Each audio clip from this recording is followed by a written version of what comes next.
Then from now, we will begin session 3, Data Journalism Coverage Cases. Aside from the lectures, we will also hear from teams that wrote pieces that won the Korea Data Journalism Award. Now we'd like to invite Mr. Oh Se-wook, General Manager of Digital Innovation Support Group at Korea Press Foundation, as a moderator for this session. Please give him a big hand. Hello, as introduced, my name is Oh Se-wook. So session 3 is about data journalism coverage cases. So I did see these coverage cases in advance, and I could really see the amount of hard work that was put into those coverage cases, and this will definitely be a precious session. The session can be divided into two parts. First, Mr. Lee Han-bit of Joongbooilbo will give us a presentation on 4 presidential candidates analyzed with big data, and Ms. Jaehyun from the Hankyoreh will give us a presentation on gender data blank. And afterwards, we'll have a Q&A session. And after that, we will have case presentations of 3 pieces that award the KDJA awards. And after that, we will also have a Q&A session. So please do leave your questions in the YouTube chat box, and we will address them during the Q&A session. If you do not have any questions, I have to ask them a lot of questions, so please leave your questions there. So let's now hear from Mr. Lee Han-bit of Joongbooilbo. Hello. The presentation is titled 4 Presidential Candidates Analyzed with Big Data. I would now like to begin my presentation. So my presentation can be divided into 3 parts: the reasons for the production and the process of article production and our accomplishments and ways forward or plans forward. So let me tell you first of all about the reasons for the production. So we have entered the digital age, and we have seen a diversification of media. So the legacy media are print and broadcast, but we are also seeing YouTube, Facebook, Twitter, and other social media channels churning out content and information. This means that the amount of information that we are encountering has become massive. So at Joongbooilbo, we not only have print papers, but we have mobile page and web page, and we have social media accounts, and we have YouTube channels. So we make use of various platforms to publish our articles.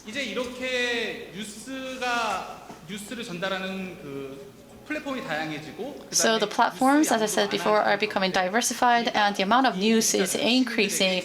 But amid these circumstances, what can we do to deliver objective information to the public? And what we thought about is to use news big data.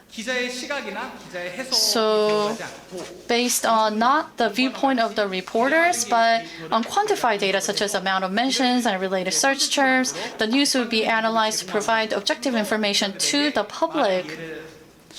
And this would facilitate the public's understanding of this massive amount of information.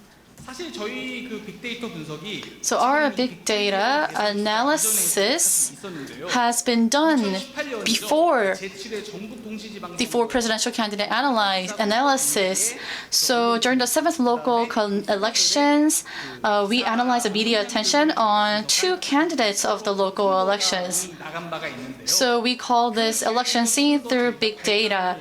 And we advanced this to give you our analysis of 4 presidential candidates with big data. So let me tell you about the process of our article production. So we have 5 steps in the process. Allow me to introduce them one by one. So first of all, we would choose an item. Then why did we choose the presidential candidates as items of our analysis? And there are 3 reasons. Well, first of all, presidential election is an important political event that gains attention from everyone in Korea. And Some of the strongest candidates are people who are already in the political scene, like Lee Jae-myung, the governor of Gyeonggi province. And because there are so many articles that are churning out in relation to presidential elections, we would be able to raise the accuracy of the analysis. And after selecting the items, we still have some other points to consider. So because this is a political item, we needed an analytic tool from a neutral point of view. So our interpretation and our viewpoint was not incorporated. And instead, the amount of searches regarding the reported articles and the keyword keywords related to certain people were used. But objective facts can be too boring if they're the only things that comprise an article. So we also took into consideration some trends that are shown in online portals and opinion polls and so on. But we would also have to find a way to effectively show the outcome of the analysis. And therefore, we thought of visualization. So on online articles, we added various images, and in papers, we used graphics that would show changes in public sentiment, for example. So for objective analysis, we use big kinds provided by the Korea's Press Foundation. So it has a news content of top 5 broadcasting companies and 21 central press and 28 local daily newspapers. So it's very objective and it has been very helpful to us. So for big data analysis, we would need the information of the 4 candidates, and by inserting their keywords, we would see how many articles were published in relation to these candidates and what kind of articles they were. So as you can see, at the very top, you can see the number of articles that have been written with regard to these 4 presidential candidates, and you can see them individually as well, and you can also see the articles by specific time period. And there is something called analysis outcome and visualization at the bottom, and we usually use keyword, trend, and related search term analysis functions. So let me give you an explanation about the keyword trends. So we would identify the changes in the amount of articles that mentions individual candidates depending on different timelines based on the keyword trends. So again, we would see how many articles were written and for what reason and how that continued. So keyword trend was used to that end. So related search terms was also something that we used together with keyword trends function.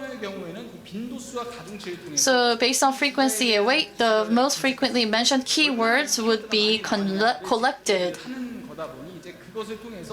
And based on that, we can check the amount of articles written on certain individuals and issues related to those certain individuals and so on.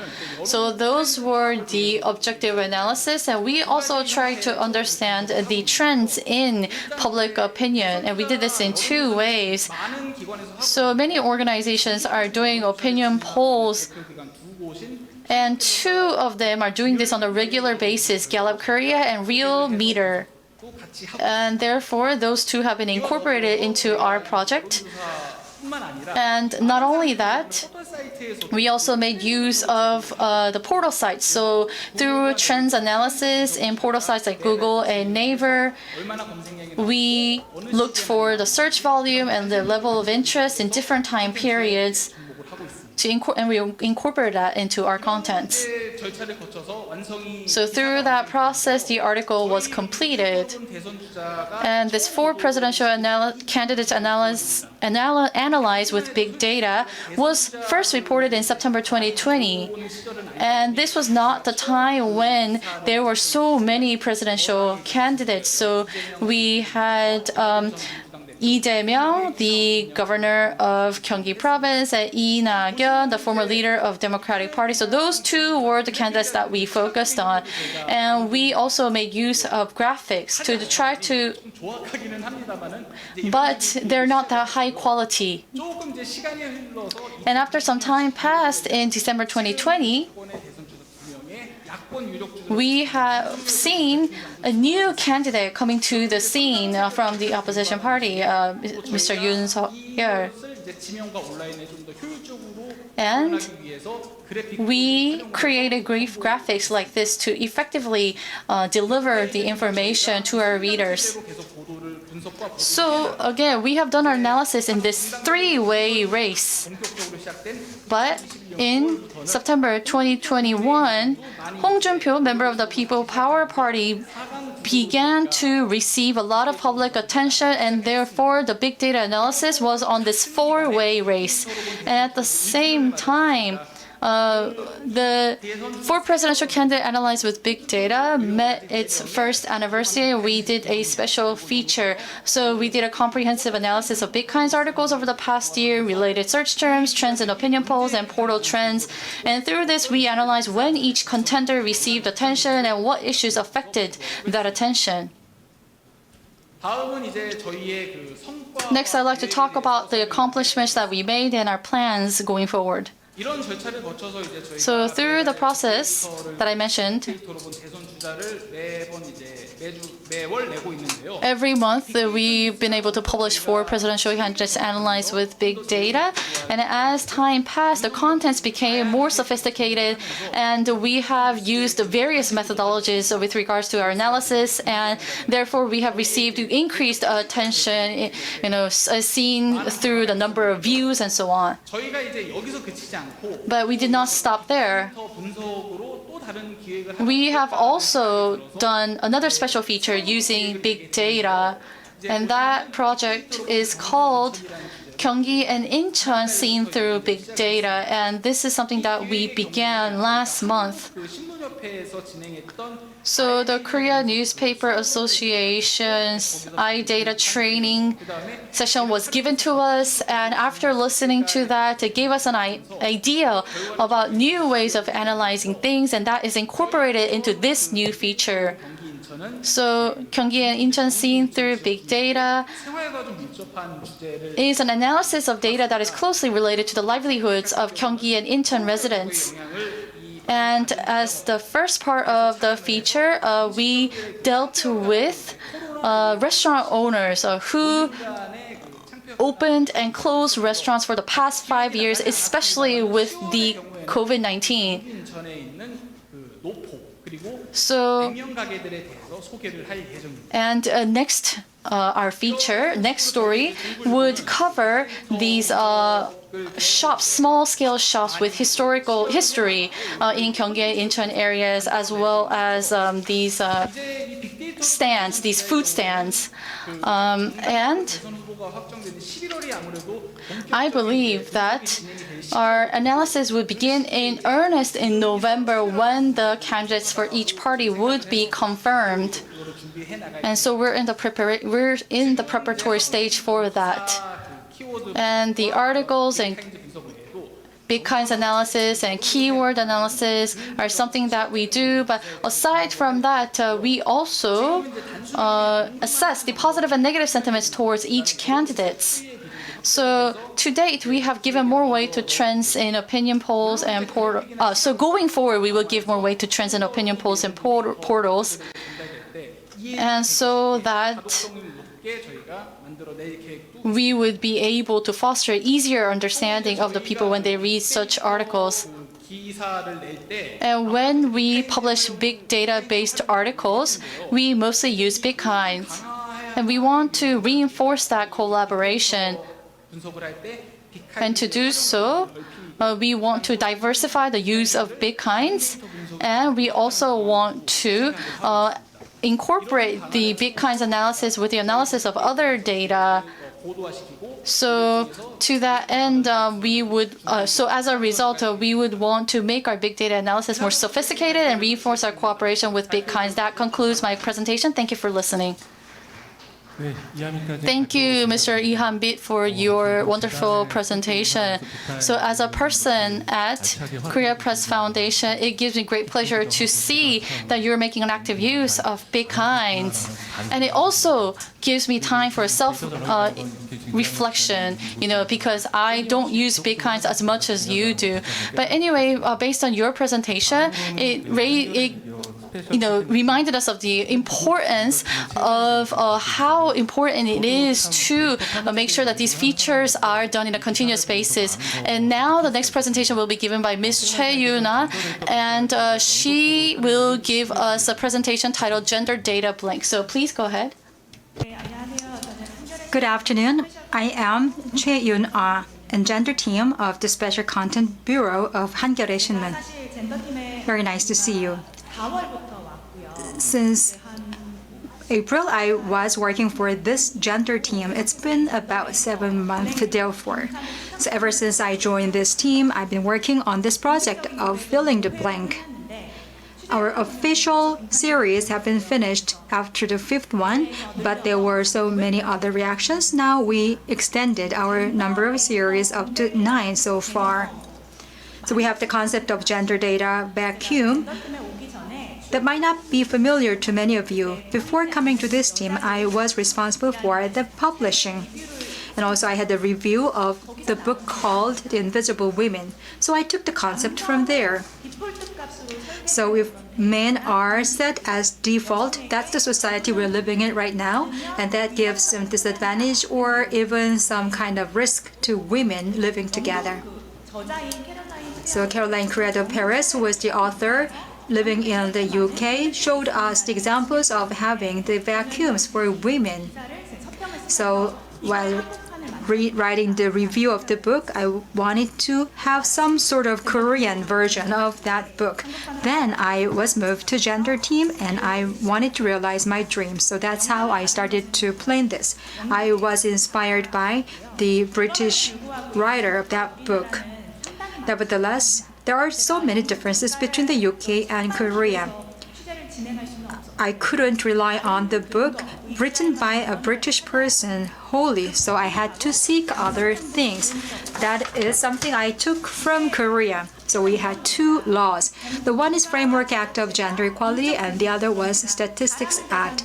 If we combine these 2 acts together, when we have the statistics that is related to the nation and the local governments, we have to have a division of the statistics by gender. Only with exception of the cases when it is believed that there is no benefit to divide the gender or it is difficult to do so, we have to do the division. So there are so many difficulties in getting the statistics to know which gender that is. So we had to change and follow the law. So is it really possible? So this is the checkpoint list that I had. First of all, we have to ask ourselves whether this is human statistics related to people. Second question is that will there be a difference if we have division by gender? Third question is about the presence of any statistics that has not been open in order to realize and read the realities of women. So is there any hidden statistics so far? So I had 4 items out of this concept. So there are 4 things. Number 1 is gender violence. The second one is recruitment in gender discrimination. And the third one is maternity leave. And the fourth one is industrial safety. According to the life cycle of women, these 4 things are playing very important roles, but we haven't had any attention onto these. So let's start with the gender violence. This is from my own article. So the 112, the statistics, is it human statistics or not? That's my question to you. I believe that this is human statistics. Who's reporting the police? People do. But the police says that it's only a number of cases and that there is no need for them to divide by gender. Then we have to respond to them. Why do we have to have the gender division and what purpose or benefits we can enjoy? That's the role and job of me as a journalist. I visited a police office and also they showed me that they have their own statistics internally with the division of gender and also by age. If they divide it by gender, do you see anything different that you haven't seen before? I asked the policeman, and we showed together that it is possible to see something different. For example, the reporting is made by men by the 3.3 times, but males are reporting mostly for the administrative affairs, but women are reporting to the police because of the very severe crimes they are in. So by gender, we clearly see the difference here. Another difference, when males are calling the 112 and call the police are going to the men, and the police have the tendency of extending the period of investigating the person if that person is a male. When, on the other hand, women are calling the police come in and police just stop by and they tend to leave only by after making several questions.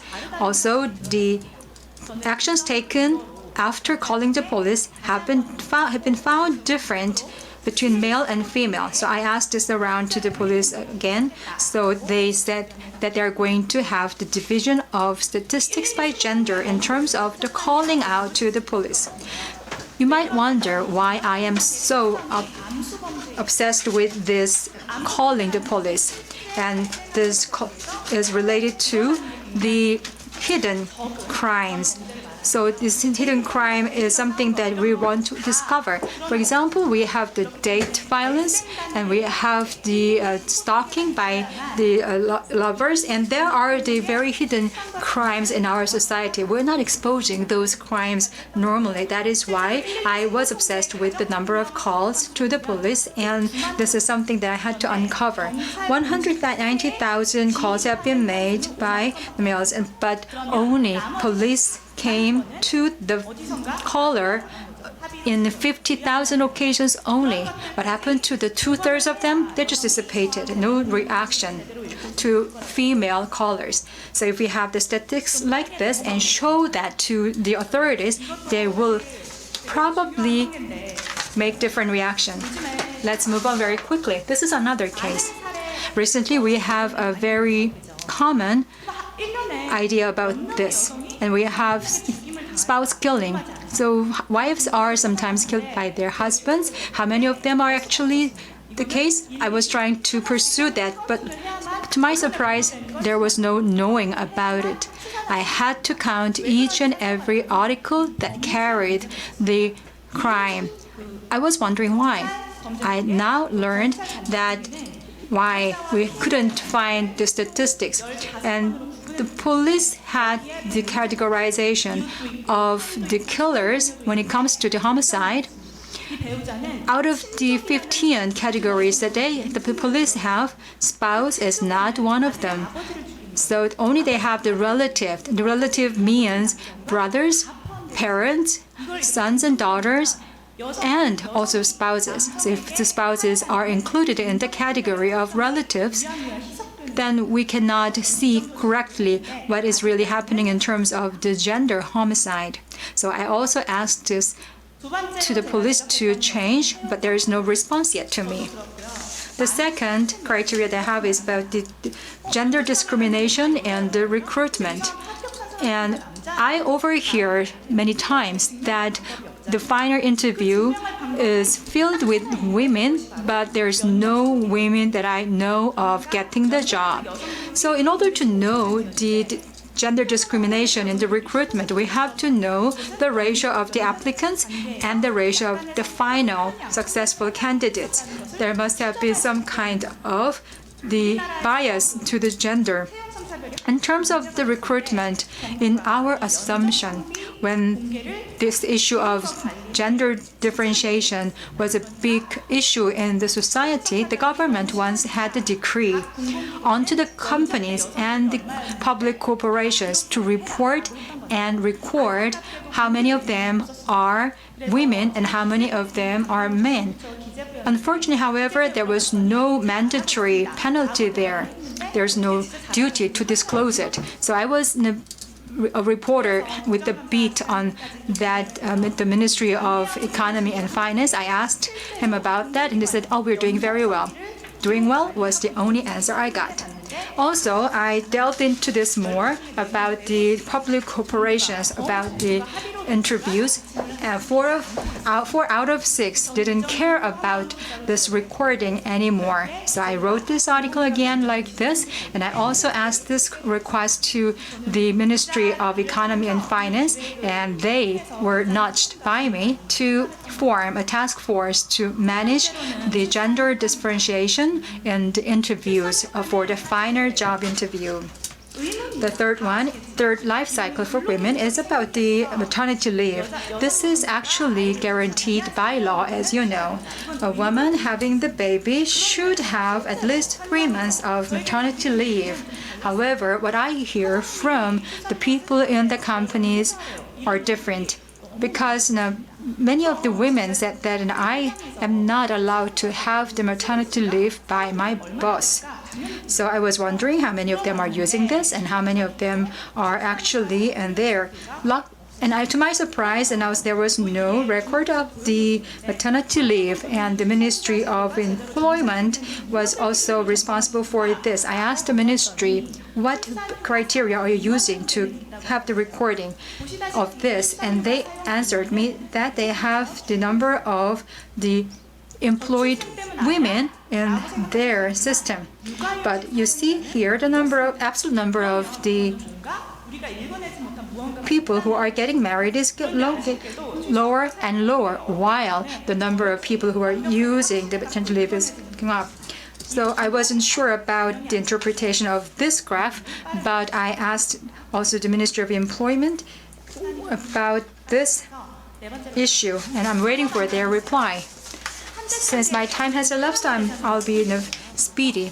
So we have statistics for the industrial accident. So that's also human statistics, right? Therefore, I should have the request for the division by gender in terms of the industrial accidents. Whenever there is an industrial accident, there is a committee for the industrial accident to say whether this is an industrial accident or not.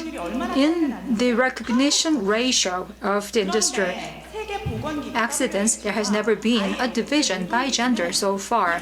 However, recently ILO, International Labor Organization, said that it is mandatory for the industries to have the division by gender in terms of the number of industrial accidents.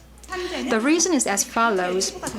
The industrial accidents for women are mostly minor in their workplaces, and they are mostly disregarded. That is why they do not have the statistics for female. In about 2015, I also had a chance to have a look at the recognition ratio by gender for the industrial accidents. 46% of the women have been recognized, while 36.5% of women were recognized. Means that also they have the differences in getting the recognition. The committee of the industrial accident approval were consisting of 80% of men, and they also follow their criteria in the written form. And the written form of the criteria was really biased to the males. For example, they also have the criteria of having the places where the high-risk industries are there. If it is a furnace, that is categorized into the high-risk job. However, the kitchen work is not categorized as a high-risk job. As you know, furnace is mostly men's place, and the kitchen is mostly women's place. So I asked the ministry that this could be a problem. You should have the division by gender about the statistics, and they gave me a very positive response. So if you think of the industrial accident, you normally think of male properties, and they are required to have the safety boots and safety helmets. But mostly if you really look at the supplies of these safety equipment, they're mostly for men. So it's not just about the data, but also about the awareness of the people in actuality. So we should also be able to have the boots for women as well when it comes to safety. Now let's talk about the process of purification of data. We should have some kind of criteria of doing that. So the invisible women, the British writer says that this kind of discrimination does not come from the hatred, but from the disregard or the non-recognition of the bias. So in the process of data purification, bias happens. For example, I told you about the calls to the 112 to the police. When I called the police that they have to have the division of the statistics by gender, their initial reply to me is that we might have some false alarms and we should not think of the false alarms as well. Especially when it's called by women. But I told you that 2/3 of the calls have not been responded by the police. Only 50 out of 165,000 were only responded. So we cannot say that all 2/3 of them are false alarms. So you should have the division of the statistics by gender. And also we have to have the checking of the data before you read it. So once you read a data or number, please do not take it for granted. You have to double check and you have to ask your question if the data is right and correct. So I myself was believing what I see, but this project enabled me to have a fresh look at what I see as a data. So we need to have a out-of-box thinking. Now, last but not least, I would like to advise you that you have to look at what others mean in a second chance, even if it is silent. So you have to look at the silent others. For example, we have the irregular hemorrhage by women after vaccination of COVID-19, and they are just classified as other items, even if they have the irregular hemorrhage. Therefore, in the section of others, we cannot know exactly or in detail how many women are suffering irregular hemorrhage. And then also I was able to see the section of others, and mostly this section called others are full of the sufferings of women. Normally, when we want to just call something into the category of others, there might be the minor things and collection of minor things, but that is not true. For example, if you look at this graph here, on the far right, that's others, and that others is the biggest among all the bar graphs here. That's about the selection of the supervision issues, and the issues are like, for example, they have the penalties for theft, and also they have the non-implementation of the working conditions, and they have the non-payment of the retirement, and so on. But in this other section at the far right, we cannot know of the details of this. If I ask this question, they said that I have to go to the National Assembly members to get the final data, because the lawmakers are the final ones to have this information. So, as I have briefly explained to you, these cases are more and more in number, even if I cannot see them. So I really ask my colleagues to look into these things more than I do. Thank you very much. So I agreed with a lot of things that were said through your presentation. And statistics that I've looked at is based on the fact that there is a gender difference in people who deal with data today, and I believe that perhaps that could be a factor influencing the outcomes that you shared with us. And then BBC, they admitted or they looked into the gender ratio of the people involved in article publishing, and they're actually manually making records of that at BBC. So those things, it's a topic of interest in press all over the world. And thank you so much for the two presentations. They were very helpful. So we have a 10-minute Q&A session, and if you would leave your questions in the YouTube chat box, we would appreciate it. So we do have a question on YouTube. So there are many housework services these days, and sometimes women are victim of crime of people who come for those services. And are those crimes also quote-unquote calculated as industrial accidents? Well, in my short analysis, what's measurable as industrial accidents is dependent upon the report. Therefore, if it is about the sexual assault, we have to have the reporting in there, and we have to have the application to the Committee of the Diseases related to the occupation. But there's a problem here. I told you about the problem and trap of the others. So if you talk about the household services, that's also in the category of others. So you cannot know exactly how many of them are the victims of sexual assaults or any other industrial accidents, even if you are not going to the National Assembly. So it means that once you apply for this, you can be the subject of that issue, but otherwise you are not in this. You're not appearing in the statistics because that's in the others. Ms. Choi, you have to answer the next question as well. It's many people's first time to know that there is a gender team in Hankyoreh Shinmun, so they want to know what details are they actually made in your team. In relation to that, probably in the media, are you planning to open the data that you have as a media? First of all, Hankyoreh has gender team, as you have discovered now. This is for the first time as a media company in Korea. What we are doing, we are covering anything related to gender. More directly, of course, we are dealing with the male issues as well.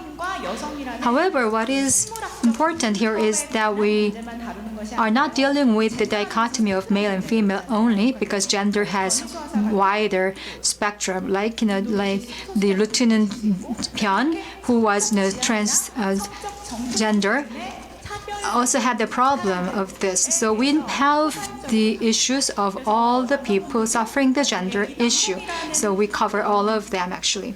So even if there's a male, if the male is suffering the social discrimination because of the gender, or the male wants to indicate some problems and loopholes of the system, we are welcoming them as well. The third question is about the media. I'm not quite sure what kind of data are you referring to, but I am willing to open my data of my own. So if we have the contract here, any journalist would agree with me that we are not experts in one area. So if there is something I left, please, I want to be picked by experts. So I need the support by experts as well. The fourth one, can I answer that question as well? The fourth question will be read by me. So actually, I have this question. In the process of reporting, what kind of ways can you have in order to find the others? Well, I actually a student of the liberal arts. I didn't study STEM, so I am very clumsy about numbers. But I had to read a lot of reports in here, so many reports, and many of them have briefly mentioned the issues of the others. And the graph of others, mostly as you see, are very thick and big. So they just wanted to just briefly touch upon that, and I became very obstinate about that. I asked and asked many questions to them. That is why I was so much interested in the others. Yes, I am interested in knowing what you have. So if you are willing to open your data, I'm the first one who gets it, right? Now, Mr. Lee. So you are a journalist, and for data journalists, the environment for them is rather poor. I'm talking about the working environment, and if I look at some of the presentations that were made, it looks like they've been done by the data journalists alone and not with other people. So can you talk about the circumstances working circumstances facing data journalists today?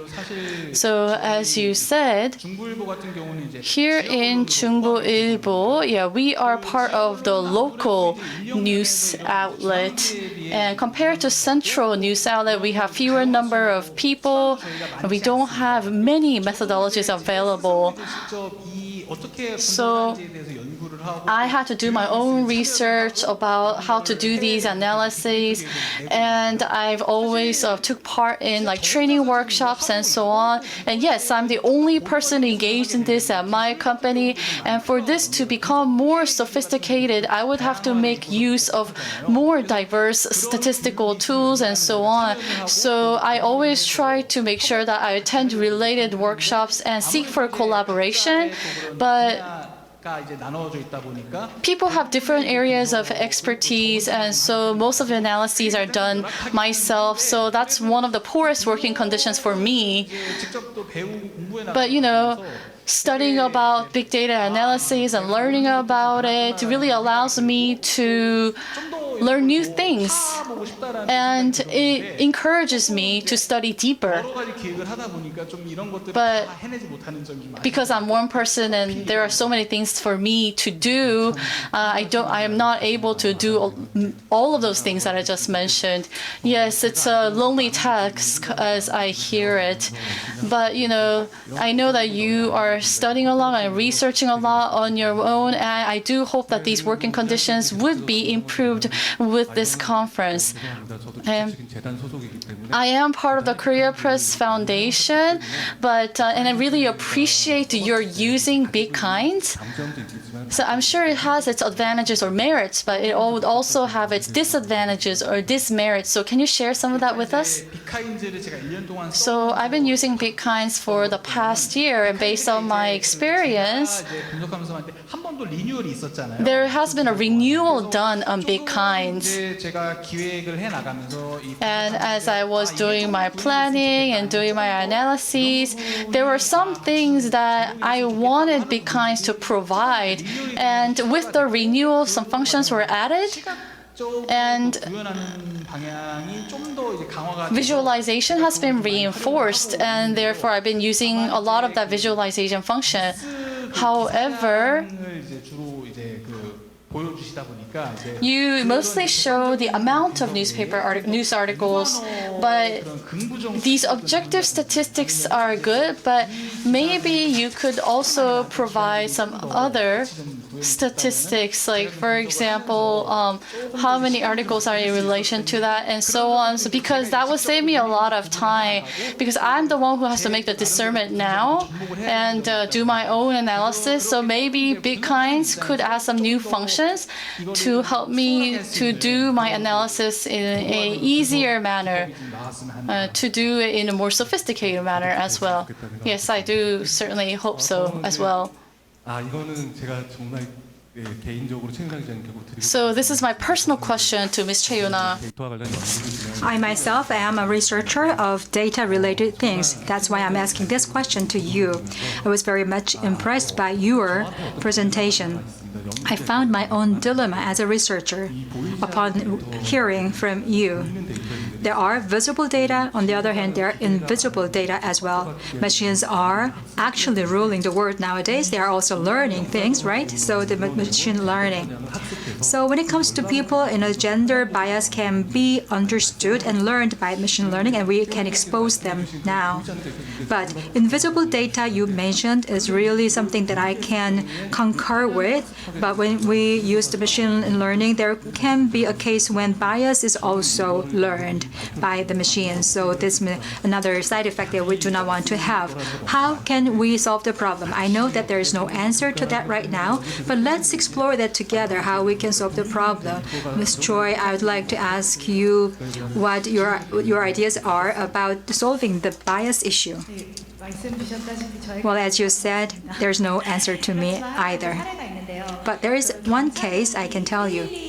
The police, regarding the number of the calls to the 112, they can put it into the algorithm in order to improve the safety and policing. And that's what they announced before. And the 112 is also related to the number of calls, but they do not have the division of the data by gender. What I requested first and foremost is to have the division of the number of calls to 112 by gender. That is the starting point. Without having the starting point, we cannot have a clue at all. Yes, I wanted to give the solution to this. I am not capable of doing that. As I mentioned, I believe that the completeness of the raw data would be very, very important. With this conference as a momentum, I'd like to ask the awareness of all the people of the importance of this. Our time has passed. We have to stop here for the Q&A session. Thank you very much for your presentations and the answers. Thank you.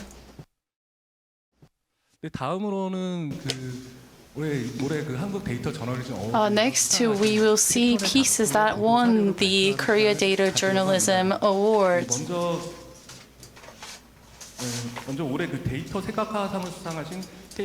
So, the first presentation is Land of Extinct by Mr. Lee Hyung-kwa at KBS Changwon. And the second is it won the Innovation Award, and it's titled Beyond the Schoolzone by Mr. Jinkyung. And the third one won the Open Data Awards, and it's titled Lobbying Strategies of Japan. It will be given by Mr. Jaehyun. After all the presentations are over, we will have a 10-minute Q&A session. Then let's take a look at the coverage case of Land of the Extinct. Hello, I am from KBS Changwon, and I am from the in-depth or planning team, and my name is Lee Hyung-kwan. And first of all, thank you so much for giving me the opportunity to present here. I'm not sure if I should be the one standing up here on stage. It's my team members who did all the work. Nevertheless, on behalf of my team, I would like to tell you what this piece covered, what it focused on, and so on. So let's take a look at the screen first. So this is a screen capture of a documentary. I'm sure you heard about the book Local Extinction that was published in 2014. And after it was published, it stirred up controversies in Korea about the issue of population disappearing in local areas or rural areas. But we looked at it from a different angle. Local extinction is a familiar term, and we all know that rural population is disappearing, but no one has seen or examined into the severity of this issue. So I've lived in the metropolitan area all my life, so I asked my friends, what do you know about local extinctions? And this is what they answered. So isn't it about villages disappearing in rural areas? Well, what does that have to do with me when I live in the metropolitan area? So people are not aware that this issue is a crisis. And we thought that people don't deem this as a crisis because the media has not played its role. So when dealing with local extinction, the media usually pretty much shows the same pattern. In the Central News, it's about the same, and it's the same for rural or local news as well. They would show you some unoccupied houses and listen to old women talk about the issue and show some macro statistics, and that's about it. It's almost as if it's like a fixed pattern. But I believe that this kind of media report does not actually convey the seriousness of the problem to the public. So we wanted to do things differently this time. So that was kind of like the aim of the team. So we wanted to make a report on not the phenomenon itself, but we wanted to report it in depth. So, in-depth report would provide details, concrete details and granular details. And the first goal that we set is that we wanted to deal with the current status of local extinction and all across the nation, and we want to find out the causes based on data, and in present date, what kind of alternative can we suggest? So those are the three things that we wanted to achieve with regards to local extinction. So this project was actually a documentary. So we do have a documentary made by reporters at our company, and the documentary title was Land of the Extinct. And it's about 54 minutes, and 54 minutes was not enough time to cover the seriousness of the issues and its details. So we wanted to find some other format that could better deliver a more amount of information that we collected, and therefore we made this interactive news page. So interactive news page, as far as I understand, although I'm not an expert in it, it combines video, text, and data, visualized effects, so as to enable the readers to experience the news in a new way. So we don't have a special dedicated team for interactive news. So my team members really worked hard to make this page. And this is a satellite imagery by a satellite in NASA. And you can see these artificial lights being flickering in certain areas, but some areas it's dark, and that really shows how population is decreasing in rural areas. So a video, once you go into this interactive page, you can see a video clip, and I'll share that with you. 일자리가 줄어서 3년 동안 1000여 명의 청년이 도시를 빠져나갔습니다. 전국 시군구 10곳 중에 4곳은 인구가 줄어 결국 사라질 수 있다는 분석이 나왔습니다. 인구가 계속 줄면 그 지방 자체가 사라질 수도 있습니다. 30년 안에 30% 가까운 자치단체가 없어질 거라는 경고가 나왔습니다. 저도 기회가 되면 떠나고 싶어요. 전부 표원대로 가고 사람도 안 다녀. 3만 명이 안 되는 자리에 상가들이 보시다시피 너무 많이 건축이 되다 보니까 공실이 지금 발생이 안 될 수가 없는 거예요. 이 병원이 없다고 보면은 상당히 불안하죠. 목숨마저도 차별을 정부에서 한다 하면은 이거는 정말로 공개하지 않을 수 없는 사항이 아니겠습니까? 지방 소멸이 이미 거의 완성 단계예요. 가망만 존재하는 거죠. 한가롭게 얘기할 게 아니에요. 이 흐름을 막지 못하면 공멸하는 거죠. 근데 이게 그 인터랙티브 뉴스 페이지에 가면은 So if you go to the interactive news page, you will see this video clip as a prologue. So there was a reason for us to put in this video clip. We really wanted our users and readers to experience as many things as possible, and that's why we put in this video clip. And I've captured some of the screens, and as you can see, we have reflected the voices of the people that live in these local areas, and we have also included card news. Actually, I think in retrospect, I think we were being greedy, but that we really wanted to provide as many things as possible to the readers. So So again, the main objective of the page was interactive storytelling, and it focuses on user experience. So mouse scrolls and clicks were utilized as part of the function, and the people in our development helped us in doing that. And also the amount of text has been controlled as well. And what we really wanted to emphasize is the visualization of data. So there are two areas in reporting, that is on-the-scene reporting and data. And we really wanted to get some detailed data, so we called Statistics Korea to obtain micro data. And afterwards, we had to do a lot of Excel spreadsheet work. So we do have outcome of the analysis in the interactive news page, but there were much more information that some things were not used, but we used data that could be visualized because we thought too much data could actually be ineffective in delivering the message that we aim for. And so therefore we made this map that shows unoccupied houses in Korea.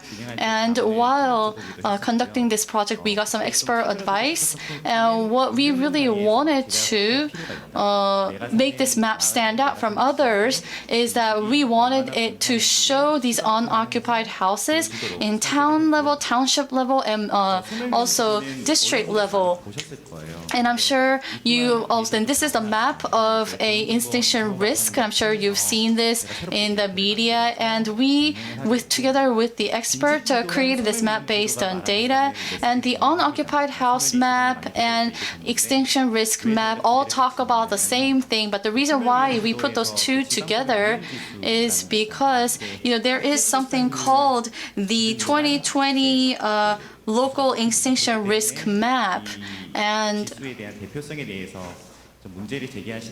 there are some people who raise concerns or criticism about this map, so we wanted to put it together with the unoccupied houses to address those concerns or criticisms.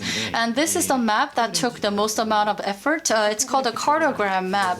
I'm sure you heard about Cartogram method. So the Cartogram is a thematic map in which the geographic size is altered proportional to the number of population. And we have actually gotten this idea from the report of Ministry of Land and Transportation. And we thought that there is a need to provide a map that really shows the seriousness of the issue. And the data that we use is from 1966 to 2020. And there were just so many, but we could not upload all of them because online. So we have just divide them into 10-year interval. And about the island of Dokdo, making Dokdo into a data and putting it in this map took a long period of time, and we thought about leaving it out. But if Dokdo is left out of the picture, that could also create another controversy. So we managed to create Dokdo. So these lines indicate the population leaving and so on. So leaflets and heat map are some of the techniques that are all familiar to you, so I'm not going to share that in detail. So I don't have a lot of time given to me, so I'm going to conclude my presentation. So this is the image that is shown at the end of the interactive news, and it's the shot of the city of Seoul. And I wanted to talk about the power of visualization through this image. So there's a massive amount of data available, and we would put them in Excel sheet, and if we were to analyze them, that's great. But if we don't deliver them in the effective way, it's not going to be useful. So we really hope that going forward we will be able to see more visualized data being used. And creating interactive news page has been challenging because of the existing circumstances. So we had to ask helps of our friends and acquaintances in creating this, but we've never met face-to-face offline. We worked via telephone and Zoom, and that was possible, as you could see. But I do hope that local news outlets would create pieces like this more going forward. And so These interactive news is mostly focused in central news agencies these days, but I do hope that local newspaper outlets would have more role to play in the future. Thank you for listening. Thank you for that wonderful presentation. Data visualization and press coverages using them. When I see these cases, it really makes me emotional because I can really tell that you've worked so hard. And now we will hear from Ms. Jinkyung Beyond the Schoolzone, which won the award for innovation. Good afternoon. My name is Jinkyung, team leader of the social affairs in SISAIN. I was very much honored to be awarded for the KDJA for innovation. So we had our project called Beyond School Zones. This is my presentation from now on. Before I share the content of the reporting, I'd like to start with saying some episodes I experienced while reporting. This is about data and people and their stories. As we have the data conference here, as many journalists have experienced so far, we are based on the Excel spreadsheet before getting into the real story.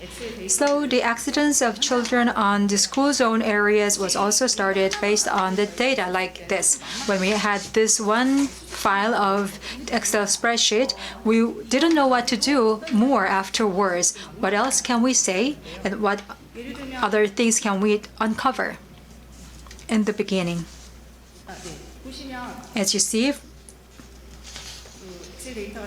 in the Excel spreadsheet, we have the dates of the accidents of the children in the school zones, weather and the timing, what kind of drivers are there, what kind of cars, the age of children, and the gender of the children. But with this raw data, the power of the article would not be achieved with this raw data only. So we were there into the site, accident site. So we took pictures of that. The people were just intermingled together between the cars and the children. That was kind of a place where we went to on a business trip.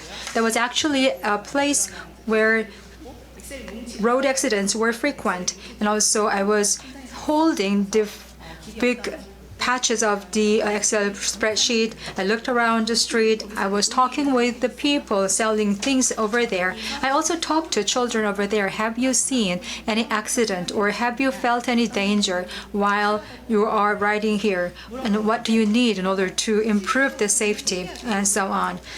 And very mysteriously, I actually found one child in the Excel file. So it was amazing because I was able to see the real figure of the one line of the Excel file. That child had experienced the accident. I happen to know the child because another child told me that, oh, I had a friend who had been hit by a car. So it was 2 years before and she was hit by a car and it took her 2 years to have been walking in the gifts and had to go to school that way. I was happy to see her, but I shouldn't be happy to know her, right? So, but I was trying to ask questions to her, and she was very afraid of answering my questions. And she said, "Ms. Reporter, I don't want to be interviewed." So I just came to my senses. What am I doing to this kind of child? And her friend told me that she had gone through a lot of difficult times. She couldn't play with us because she could not walk, and she had to be on crutches going back and from school. So before meeting the child, I was thinking data only. She was one of my data. But after meeting and talking to her, I realized that my data is real people. So if you look at the red line here, that's her. Then that's the very good weather day, and 60-year-old driver was driving by, and it was actually a boy, not a girl. The boy was hit by the car in the severe injury. If you read the word severe injury, that doesn't make sense that much to you. You have to have the number.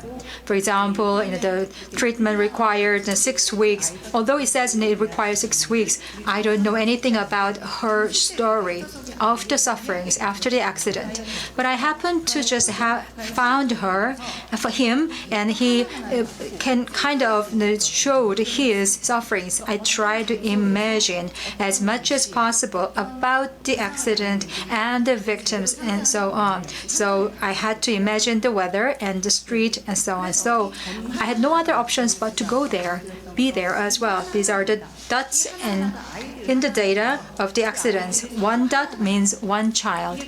1 dot means the accident for a child. And also 1 dot means the age of the child. With this, I use my imagination. I walk around the frequent places of the children from library to school, from library to school to home.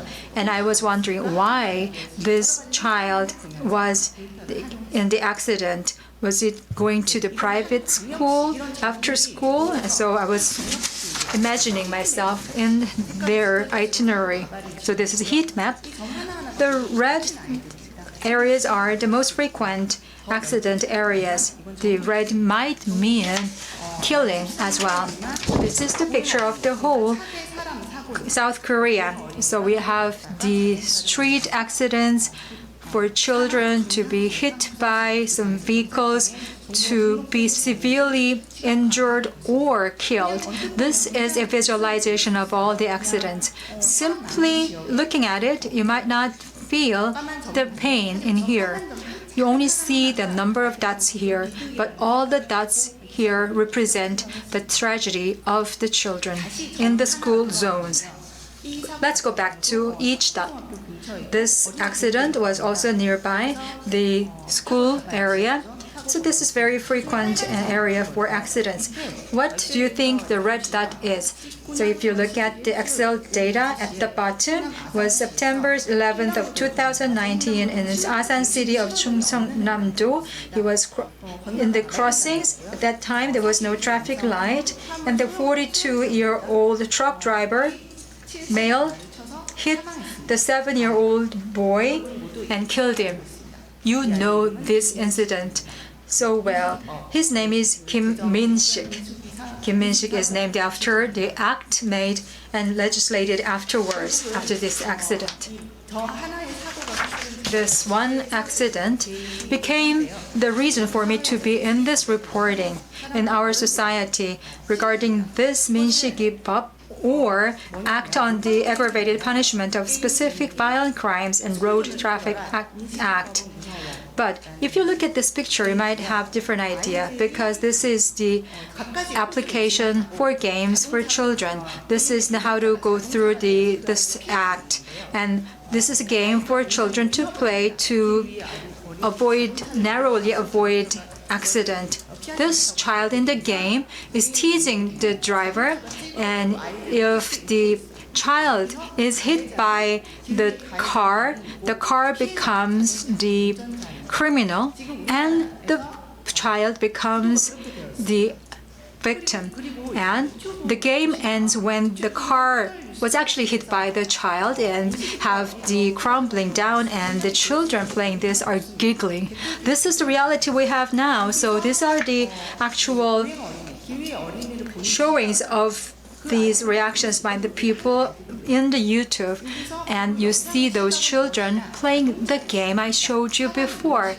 And this is the view in the picture taken by the cameras, not by the human eyes. So this is the perspective of the car looking into the streets and the children on the street. And then they were just criticizing children only, because the children were not high enough to see the cars and the drivers. But in the past, we were just simply mocking those children not being careful. So this is my imagination again, and I imagined if black box is installed in the eyes of the children, because we have been looking things from the adults' perspectives and the black boxes perspectives. So if we have black boxes for the children's eyes and at their height, we might have a different conclusion. This is one of the videos I received from the relevant authorities. So this is Google Glass and action cams attached onto the eyes of the children, and we let them walk on the street.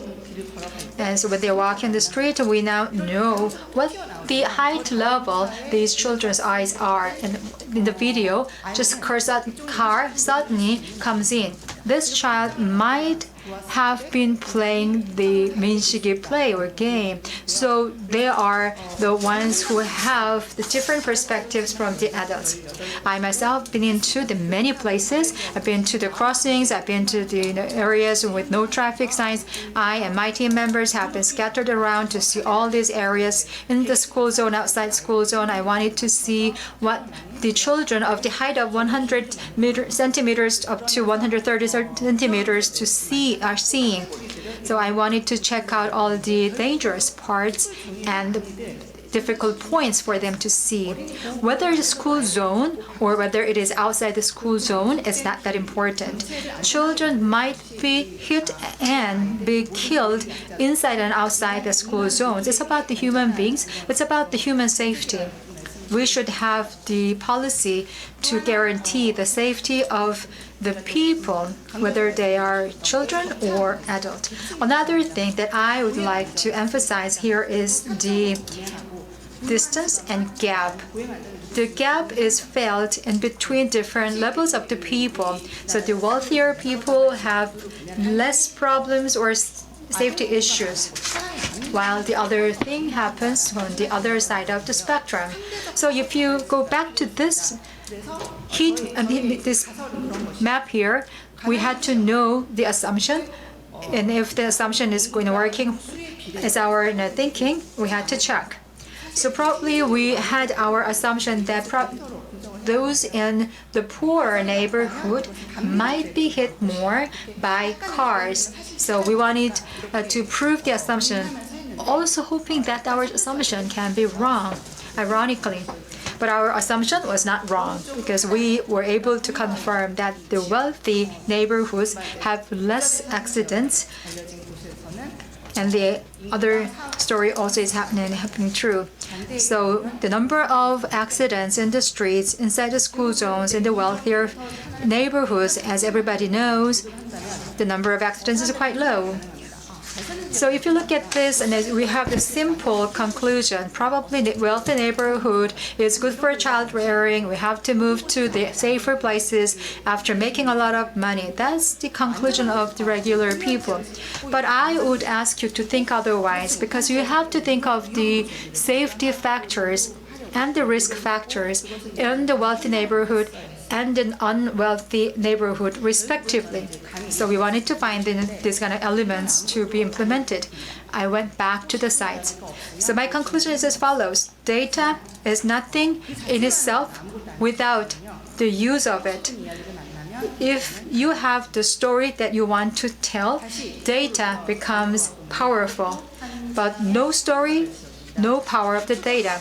Let's go back to the dots here. So this is the area with frequent accident records, and this is the residential area. Recently, because of these secondary roads coming in, they have a lot of accidents nowadays. Students were going to school in the morning. I observed them. I found one thing very interesting. Children was passing through a very small alley. It was just in the building, and there's open space. They were just going into that. If you expand the map here, this building looks very different and particular. They have the passage here. Children passes through this street to go to school. I asked a vendor of the shop here what that road is for, the passage is for, and he said that he's the owner of the building and he actually made the exit here. He was worried about the safety of the children several years ago so that they can not get hit by the cars. So when he built the building, he intentionally made open passage so that small children can walk through. Actually, the children were walking through this, and their ratio of accidents is quite low, as proven. I asked him once again, why did you do that? If that open space becomes an indoor space, you can make more money. You can get the renters like 15 million won per year. why is that? And he said that, of course, I know that I can make money from this space, but I wanted to see saved children. I wanted to see the safety of the children. So it was very much impressive, and also he was covered by newspaper and KBS, MBC, the morning programs have been covering him as well. Actually, he was not known very well until I discovered it. Only the neighbors were just talking about him doing that. This has been somewhat old, but this is an interactive web page. We wanted to have the more viral programs, and they became viral later on. We also took a lot of videos using the drones sometimes, or 360-degree VRs were also created. Ocus Corpus was used as a motion picture capture mode. If you come to our site, you can watch all these things. AR was also used, so everything is for the children's safety area. Under the title, we also had the augmented reality videos. SISAIN is a newspaper and the magazine and paper. We have the full story about this in the issue 324. So if you're interested, please take a look at this. Thank you. Thank you so much. It was very much impressive. I am a subscriber of SISAIN, your magazine. So with this, I believe that I just made sense of my paying membership to SISAIN with this article only. That is worth more than my subscription per year. Thank you very much. And now let's move on to the next presentation. Mr. Nam Jaehyun from MBC will be the speaker. Hello, my name is Nam Jaehyun from the MBC Project News. And it's not just me who've done all the researchers. We have 4 on-the-scene reporters and 4 to 6 researchers in the team. So all our collaborative work was put together to produce this output. And each reporter took one item. And so after doing the pre-report, we dove into the topic to really begin the reporting in earnest. So this is a coverage that I've done in February, and it's called Lobbying Strategies of Japan. And it all began from the white list. So, that's related to trade regulations, and the trade regulation, the effect of trade regulation still continues to date, and we wonder why that is so. So during when the 3rd North Korea US summit was held, we thought that this would provide a momentum for Korea, but all of a sudden Japan put regulations on exportation to Korea. So what we did was to try to pursue the politicians and the media in the United States, but given that the effect of trade regulation still continues, I believe Japan's lobbying is more powerful than that of Korea today. And so our first conclusion is that this is called the K Street in Washington, D.C. And all the lobby companies in the United States is concentrated in K Street. And the lobby companies that are registered in the U.S. government there are about 505 of them. So when comparing Korea and Japan in terms of their lobbying strategies,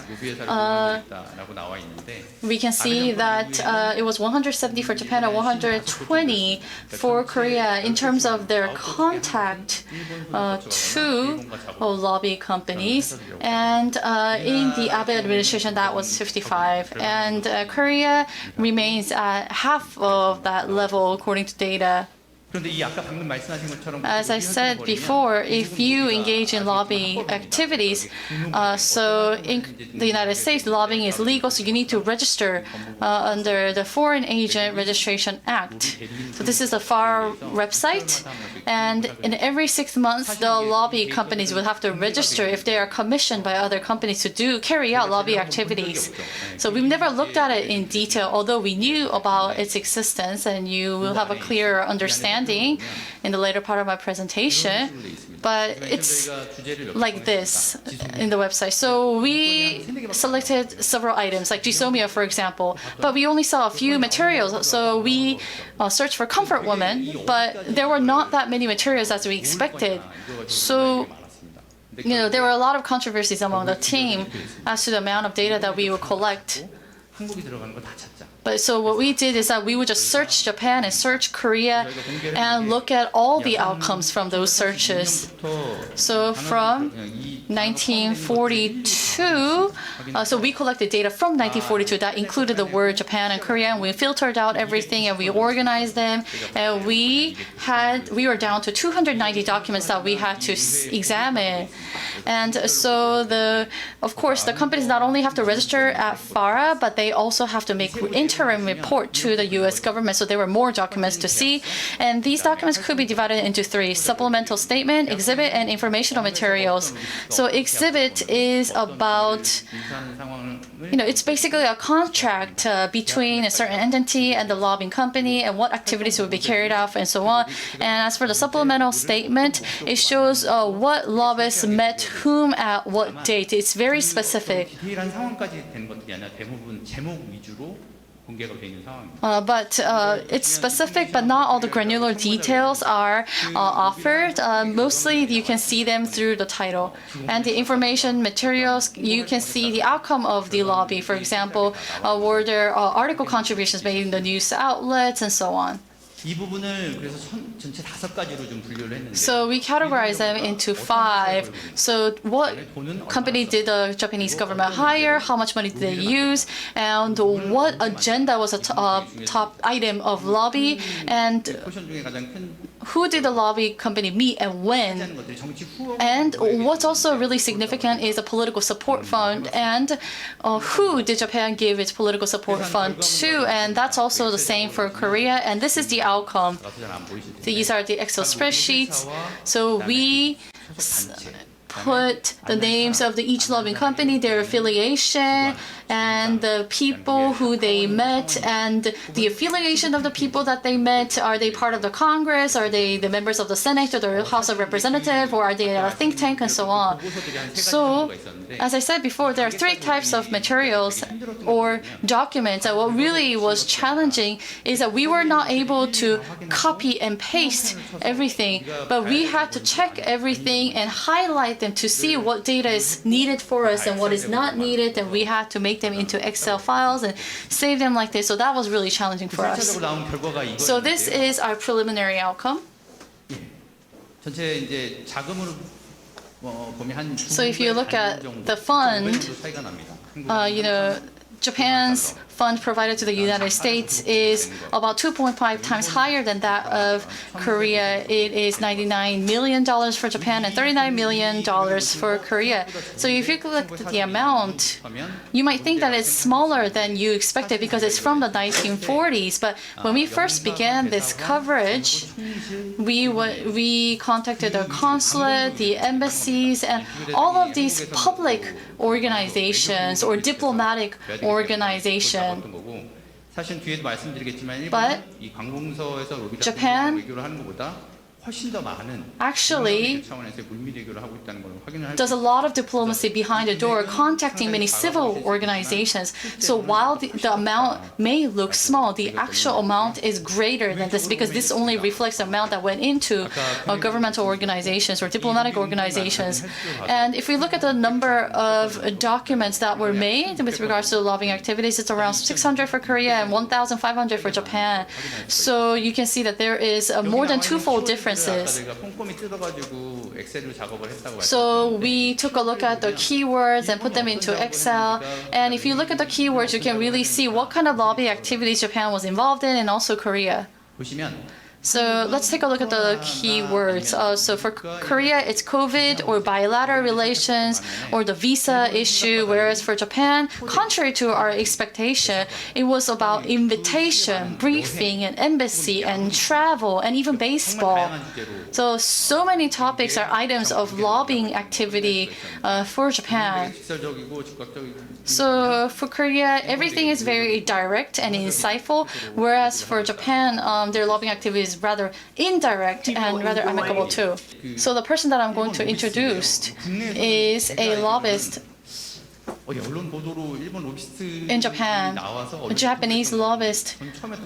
And I think it was the first time seeing for me Japanese lobbyist, doing interview on the media. People enjoy sitting down over lunch and talking with each other. And when you're trying to build relationships in Washington, that's a technique that is really valuable to observe. But they're the hosts, I should say. The host is Japan, yeah. People who are in the room have a lot of power because they draft legislation. When the US is deciding on a foreign policy, Congress plays a very big role in that. The embassy does have, a group. They build new networks this way.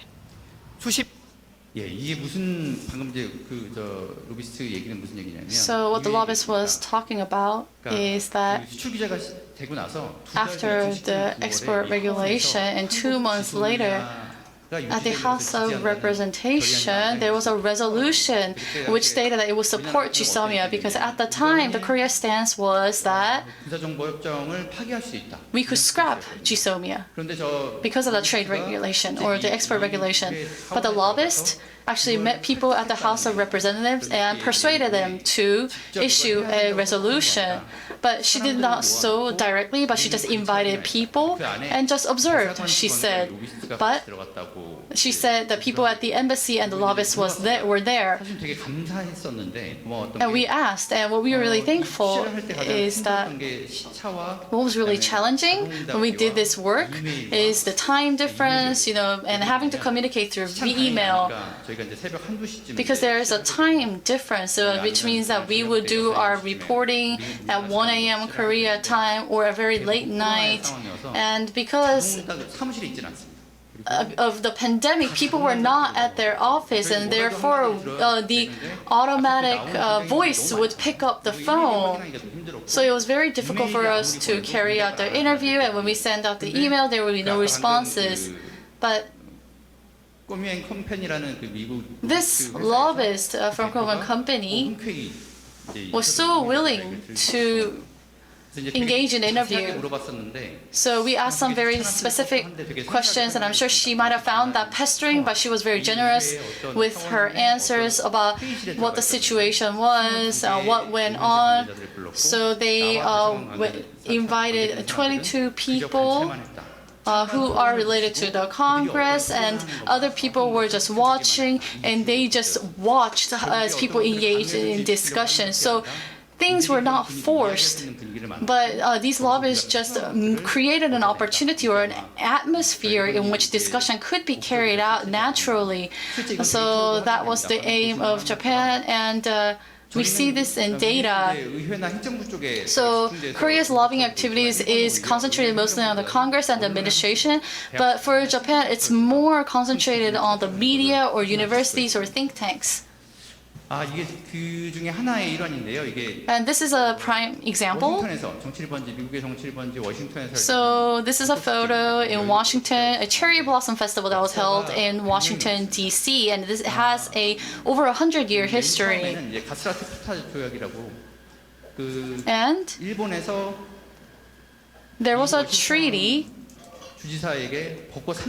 where Japan provides 3,000 trees of cherry blossom to the United States in return for the U.S. tacitly agreeing to Japanese colonialism of Korea. So, and the thousands of cherry blossoms that were planted in Washington, D.C. back at the time are still growing, and festivals are held. So if you look at the right, if you become the queen of cherry blossom, then you'd be invited to Japan. Japan would provide the flights and accommodations, and they would take pictures with the Prime Minister, and still going on. And many companies are involved in this as well. And if you look at the video clip that we provided at our MBC, you can see these kind of scenes that as you see in the picture. And we also dealt with political support funds. So that was also another item of our analysis.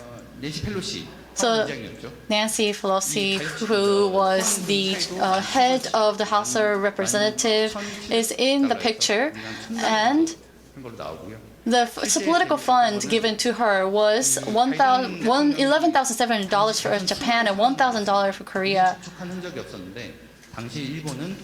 And even when she was part of the presidential campaign, Japan managed to contact her, the Biden camp, and provided political support fund as well, whereas Korea did not do anything.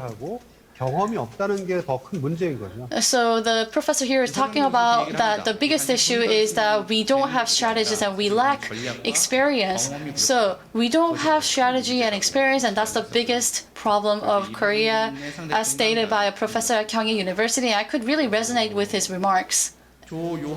So this screen shows the data that we disclosed, as well as some of the materials that are written in English and translated into Korean. And after we disclosed this data, it was usually the special correspondents or people at schools who were highly interested.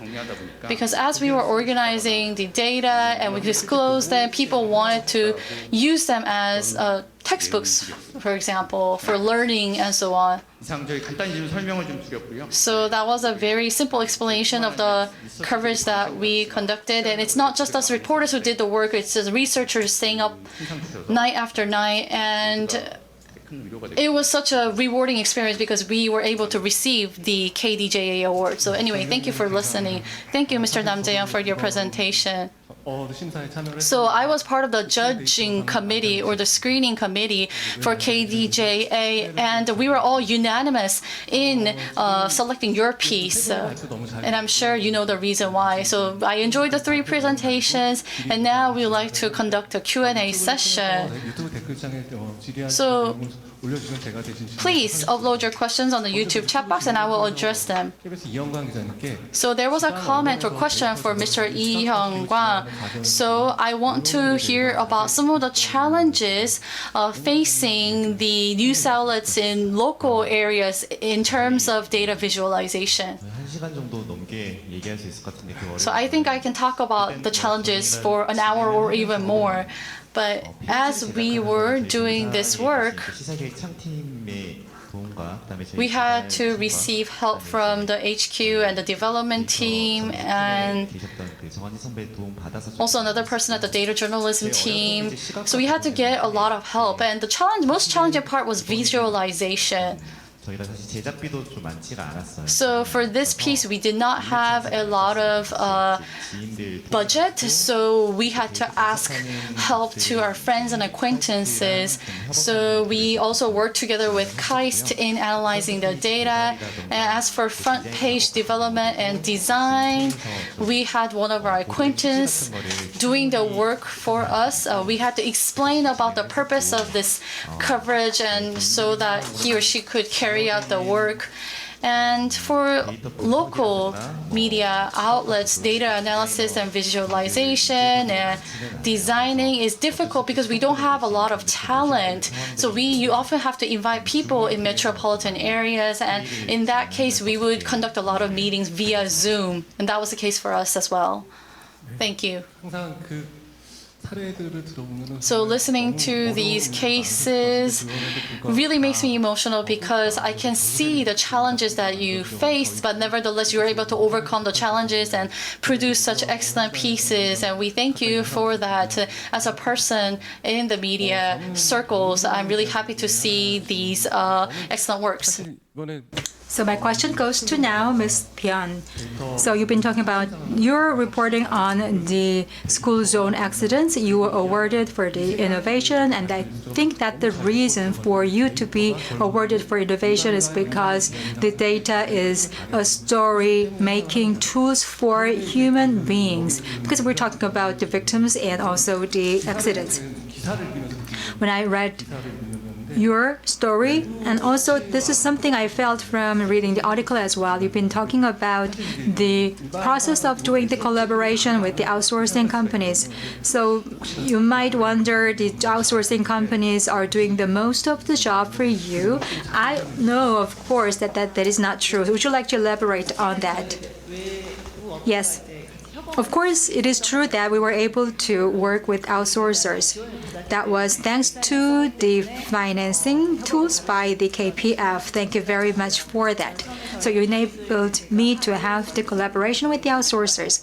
Also, inside our editing team, we were also discussing in what way we can show this to the readers. If it is not the special case, we would just, of course, write it in the newspaper paper, but this is for the competition of this award, KDJA, and I wanted to show it somewhat differently. Of course, this idea came to me 2 years before when this law was enacted for the 민식이법, and I wanted to deal with it for such a long time, but I really wanted to be differentiated because I do not want to stop showing the whining and the sorrow of the mourners, the parents who lost the child. I really wanted to refresh the mind of the general society about the safety of the children. And also, once we can get the financing for the AR and VR, we could have done something differently. I really wanted to have a chance like that because we were a very poor organization. That chance came to me with the KPF's finance. Thanks to that, we were able to do the job starting from the platform. And the Yuan San was the person who has been collaborating with me for such a long time. We had our history of working together in the empty houses and Terim projects. We were just making very fine partners every time we worked. So I was happy to work with him, and we talked how we can just show it in the video. And also the image was also very important. The image team was also working with us later on. Originally, we started from the paper-based newspaper, but we moved to the form of the images and the videos as well. For the visualization of the data, we also were thinking very hard about how we can realize them. We happened to meet an expert, and we had a very lengthy discussion. Mr. Kim Seung-bum from VWF was the person who had all the expertise. We also had a chance to meet with him before, and also we had some acquaintances of him working together. I explained the purpose of this article to him, and he was very much interested. So starting from May 6th, we started to have the meetings. Then we discussed how we can show and what we can show to the readers. So this is a combination of all the people's efforts.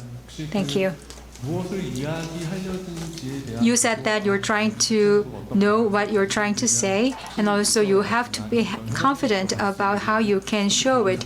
So all these factors are combined together to reach such a good work, and then be a word of the KDJA. Mr. Nam, I would like to ask a question to you. And so the Excel spreadsheet that you showed looked very simple, but it actually required a lot of work, and I'm very well aware of that. And I'm sure those of you who access the page would know, but the necessary parts of those documents have been translated into Korean, and that's why people at the academia really want to make use of this data. I'm sure you receive a lot of calls. So can you just tell us some of the challenges you faced along the way? Because I don't think you had time to talk about your challenges doing the crawling and manually inputting these data would have been a very challenging experience. And what can you do to improve that? Yeah, so those are very challenging, but we haven't been able to find an alternative yet. So as you said, so the text, title, name, time, that was all that was available in the document. So, based on those data, it's very difficult for us to make some estimations or assumptions. And as I said before, some of the challenging elements were COVID-19, the time difference, and the automatic response devices, and also emails. And, in that case, we really needed to go to those people and confirm every single detail. Because given the data that was available to us, we could not make any assumptions or estimations. So that phase of asking questions about all the words that were available in the material or the document was the most challenging part. And we thought about an alternative way to do this. Maybe we could run a program, but that was not the case. That was a conclusion that that's impossible. So we just had to be there or engage with the people. So because we went through that process, we did not want you to experience the same challenge and difficulties, so we translated them into Korean for you to easily take a look at. So I also want to ask a question to Mr. Lee Hyung-Gwan. So you said that many of the meetings happened via Zoom, and you talked about many challenges that are facing local news outlets. And you talked about it in a very easy breezy way, but I know it's not that easy. Just checking everything, especially when you're not having meetings face to face. I'm sure was proved to be difficult. But among all those challenges, what was the biggest challenge for you? I think I can actually make an assumption as to what the biggest challenge was, but maybe you could talk about some of the biggest challenges and maybe the changes that needs to be made for you to overcome that challenge from a structural point of view.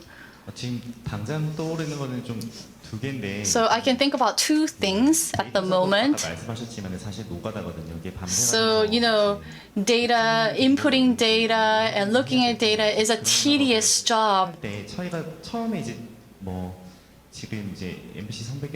So as said by Mr. Nam Jaehyun, aside from the data that we showed you, we really hope that we can do crawling in a more efficient manner. Putting data that's on paper to Excel sheet requires a lot of manual work, and that really makes us exhausted. So, yes, it's important that information is disclosed, but we really need to engage in discussions as to how they will be disclosed going forward. And for me personally, the most challenging thing is that I'm not a developer, I'm not a data analyst, I'm just a reporter or a journalist. So I had to play the role of the planner or the producer in this project. And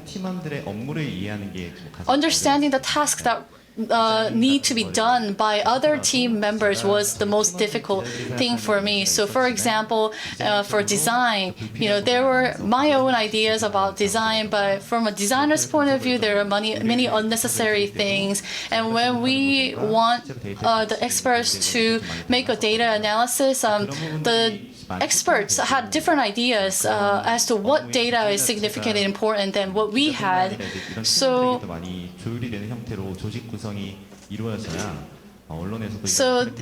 going forward, the press organizations or media organizations would have to think about ways to best coordinate the works of these people with different expertise in a single team. Yes, you're right, it's a tedious job inputting data into Excel sheet.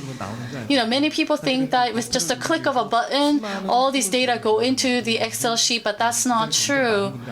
So many manual efforts are required, and people now know about this, I'm sure, because you said this in your presentation. And now I have a common question for all three of you. So I know we still have a long way to go. We have this conference, we have the award ceremony, but we still have a long way to go to truly go towards data journalism. We have many obstacles along the way. To talk about people's story through data, we need to make a lot of improvements here in Korea still. So for Korean media to pursue data journalism in an improved way, what should be changed, or what do you want the media to do? Ms. Jinkyung, can you go first? Well, from the perspective of a single journalist or from the media, what I have to tell you is that we have to study on and on. That's one thing I had to learn myself a lot, because I realized that how ignorant I was and where I had been before this, because my area of concern was very minor compared to the whole society's issues. We have many tools, we have many devices to work with, and I was doing my job only the way I was doing so far. I was kind of feeling like a small fish in a small pond. But I was able to see and look out of my pond. I'm able to now do something better to get out of this pond. So this is my feeling right now. In order for these opportunities to be given to the younger generation, investment should be made by the media on a grander scale than now, and I really look forward to KPF doing more jobs like that. And also, in terms of the data provision, even if the data is made, if that's kept secret from other people, that will not be helpful. Even if the data is released onto the site, I did not care about the after job of showing the data. I have to monitor and check that to make sure that if my data is really meeting the audience. Thank you. So I'm embarrassed to say that I have a PhD because there are still so many things for me to learn. And this is an endless struggle, I believe. Mr. Namjoon, can you also answer that question? Yes. First of all, there are different know-hows accumulated by different media companies. And, if we could just know and use the format that the data is organized in, that would really be convenient for us, because that's one obstacle. I do hope that the know-hows will be shared amongst ourselves in conferences like this. And for those that can be disclosed, I hope you will take the bold decision to really disclose them. That will save us a lot of time from carrying out the tedious tasks. And if we are able to do so, we will be able to engage more number of journalists in this journey or the process.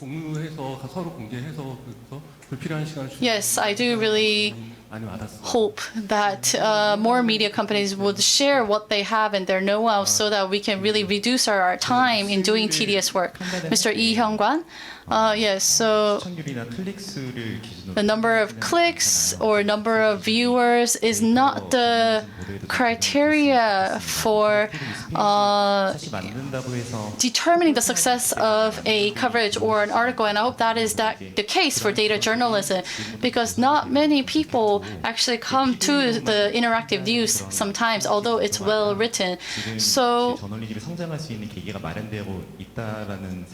today we have this, and I hope that the organization will make more investment, in other words, give more budget for data journalists to advance further in the organization. Yes, I do hope so too. Once again, I congratulate all of you for receiving the awards, and I enjoyed your presentations. The time is up, so we will have to end the Q&A session here. Thank you so much for your input, and we hope that you will continue to write excellent articles going forward.